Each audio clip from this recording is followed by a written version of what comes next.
Hello, hello, hello. Here we are the day before Election Day, and I am coming at you from Pittsburgh, Pennsylvania, where not one, but both presidential candidates are going to be tonight. So somehow, Pittsburgh is the center of the final night of the election.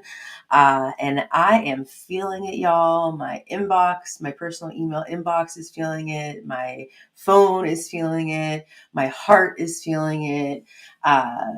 It's dominating conversations, dominating my thought patterns. This election is huge, and it would be super naive to think that the implications of this election doesn't spill over to DEI. DEI has been used as political jargon throughout this election season, particularly this DEI hire. I have a resource on that I'll have to share with y'all. Let me make a note for that. There's no such thing as a DEI hire, first and foremost. There's no such thing. This was actually one of my first hot take video, I think, was about how the term DEI hire makes literally no sense, especially when we consider the fact that people from marginalized groups are often so overlooked that the people who are able to make it to the top are actually overqualified. So you should be happy to have a DEI hire, but it doesn't exist. But that's not what we're here to talk about today. Today, we're here to talk about how to prepare as a DEI-minded individual, whether you're a DEI leader, whether you're in HR, whether you're just people-minded and want to help your people right now in the workplace deal with the stress of the election. And also, if you care about DEI moving forward, right? If you care about DEI continuing on, it is evolving, right? It's not the same DEI that it was 4 years ago. But if you care about DEI continuing to be a field, to be a job, to be a thing, please listen in on what we can do to prepare for this upcoming election. So just to for those of you who might be watching this as a replay video, today is Monday, November 4th. Tomorrow is the U.S. presidential election day, where we will find out who is going to be leading our country for the next 4 years. And there's going to be various outcomes regardless of who wins. And so as DEI-minded individuals, we need to be prepared for those outcomes. So there's 5 different tips or pointers I want to go through that I prepared for today's hot take. And these are ways that you can prepare for the election, in what is going to be a very intense, next few days. And so the first way of preparing is scenario planning. So thinking about what can we have in regard to contingency plans based on various outcomes? So if so-and-so wins, we need to do X, Y, Z. If this person wins, we need to do A, B, C. And start by asking questions when it comes to DEI. Start by asking questions like, what if DEI support wanes? What do we do? What if there's backlash or divisiveness in the workplace because of who won, right? So asking these broader questions. So let's talk through some 2 possible scenarios and what we could do in those scenarios. So first off, scenario 1 is best case outcome.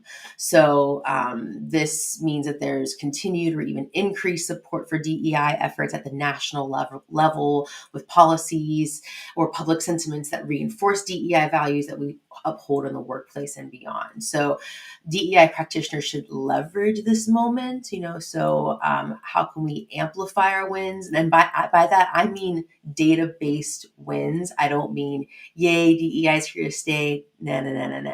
I don't mean that. I mean amplify.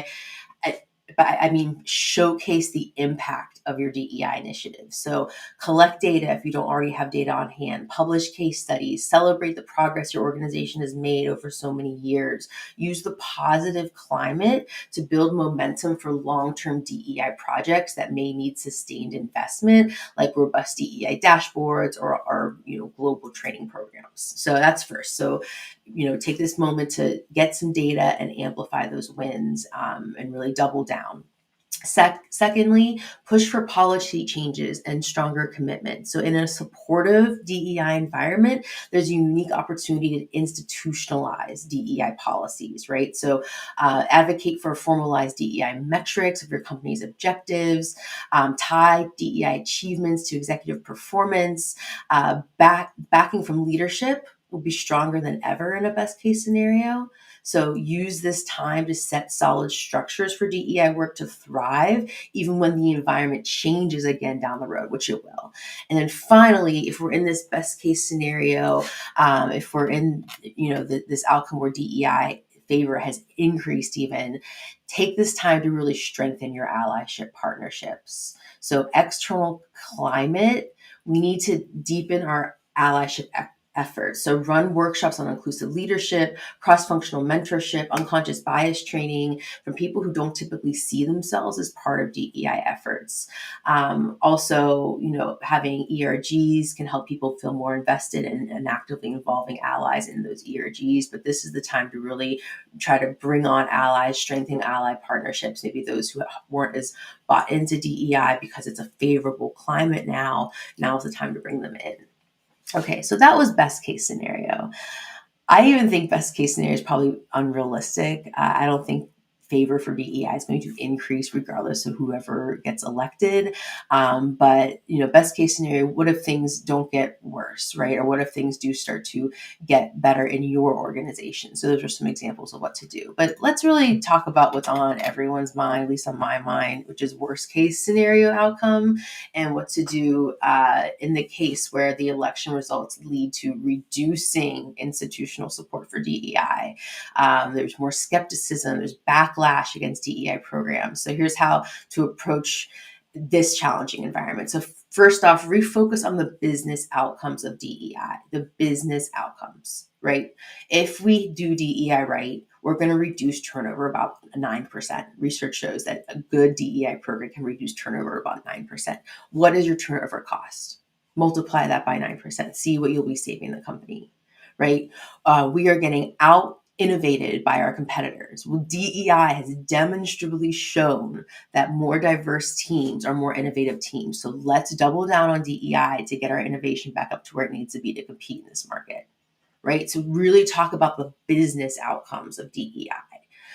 Secondly, prepare for employee concerns and possible backlash. Expect that employees, especially those from underrepresented groups, might feel vulnerable or uncertain.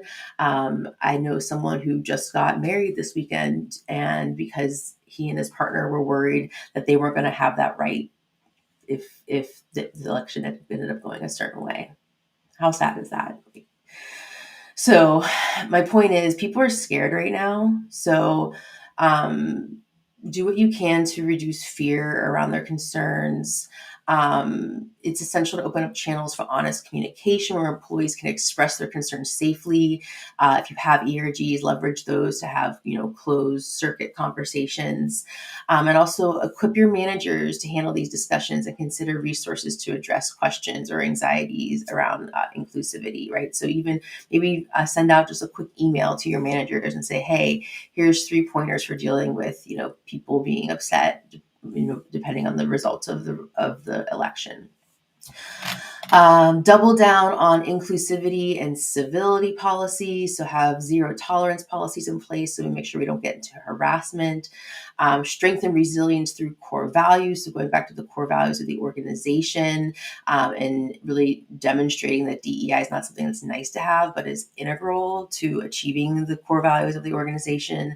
And then finally, support mental health and community connection. So and I'm going to talk a little bit more about that shortly. So all in all, resilience scenario planning, which is what we've been talking about, is about building resilience and adaptability. So by preparing for a range of outcomes, you can stay proactive rather than reactive, regardless of the election results, because you work through various outcomes. So sit down, think about what's best case scenario, what's worst case scenario, maybe what are some in-between scenarios, and what am I going to do as a leader, as a DEI practitioner, as a result of these scenarios, right? Okay, so that's the first strategy that I wanted to talk about. The second one is being ready to address polarization. So there election season can amplify these already existing divisions that we have between us. And as DEI practitioners, it's part of our job to help workplaces stay unified, stay inclusive, right? It's in the title, right? So prepare to support leaders to have difficult and empathetic conversations if tensions arise among employees. So once again, maybe sending out an email, one-page tip guide, how to have these sensitive conversations, and especially conflicting conversations. If there's polarizations, if there's two people on the same team, one's really happy about the results, one is really upset about the results, and they clash, give your managers some conflict management resources that they can use to help navigate these difficult situations. And if there's an increase in hostile or polarizing language, especially virtually, consider implementing guidelines to create a safe space for everyone. So kind of going back to that zero tolerance policy. Align DEI with company values. So when DEI can help drive organizational values, you can tie goals beyond politics, tie DEI beyond politics. DEI is just helping us be the best organization we strive to be. When DEI aligns with long-standing values, it's less likely to be seen as reactive or political. Okay, so aligning DEI with those organizational values. And now a really big one, supporting mental health. So politics can be an emotional roller coaster, especially for marginalized communities directly affected by policy changes. Like my friends of friends I shared earlier who got married because they were worried their right was going to be taken away to get married. Remind people of mental health resources and make sure leaders know how to have compassionate conversations with team members. Election stress is real, and as DEI folks, we should anticipate and provide proactive support. So what resources can you provide? Call up your EAP, see what mental health resources are available through that.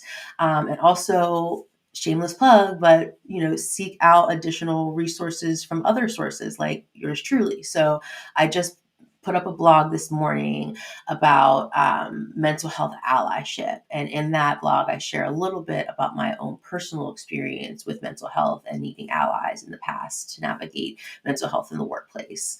I have a keynote that goes along with that. So if you're interested in learning more about that keynote, it's called Breaking the Silence, and it's all about destigmatization of mental health in the workplace and how can we really talk about these issues so we can help people. We can't help people if we don't know what's going on, or if we don't give a safe space to disclose these issues in the first place. And so that's really what the talk is all about, and talks about the integration of mental health with allyship and workplace inclusion. And so reach out if you're interested in learning more about that. I will put the link to the blog in the comments section, so you have that. Also the link to the talk, I'll put that in the comment section too. So mental health in the workplace is so important, and it is absolutely one of our roles as DEI leaders to promote healthy mental workplaces. Mental health is just an invisible disability. It's another area of diversity that's really important that we focus on, give resources around, give space for, and build a workplace that's more equitable for those vulnerable populations. Okay, so that was a lot. I'm going to wrap up by saying you've got to stay centered in your mission. So no matter how things play out on Tuesday, or I guess Wednesday morning, remember why we do this work. DEI is about creating environments where all people feel valued, respected, seen, and heard. Our mission does not change because of elections. It might just become even more important. All right, so recap of what we talked about. So when it comes to preparing for the election, start with scenario planning, then be ready to address polarization, emphasize DEI's alignment to your company's values, support mental health, and stay centered on your mission.